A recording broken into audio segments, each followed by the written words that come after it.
Səni istəməyən və səni tərk edən və səni qostlayan, yəni sənə qarşı yox olan insanları həyatında tutma istəyi nədən yaranır?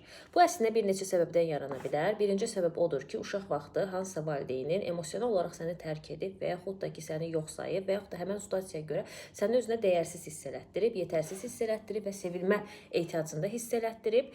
Belə olan halda sən avtomatik olaraq şuuraltı səviyyədə səni rədd edən, səni yox sayan, səni dəyərsizləşdirən, sənə sevgisiz yanaşan insanlara doğru çəkilirsən və o insanları beynincə illüziya quraraq dəyişməyə çalışırsan, onların sənə qarşı sənin istədiyin kimi davranmasını, yəni belə deyək, türklər demiş, iqna etməyə çalışırsan, bir növ kontrolçuluğa çalışırsan.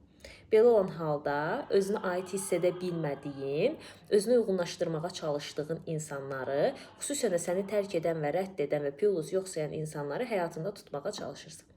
Bu video sənə maraqlı oldusa, biodakı linkdən mənim Telegram kanalıma keçid etməyi və Instagramıma abunə olmağı unutmayın. Sevgi ilə qalın.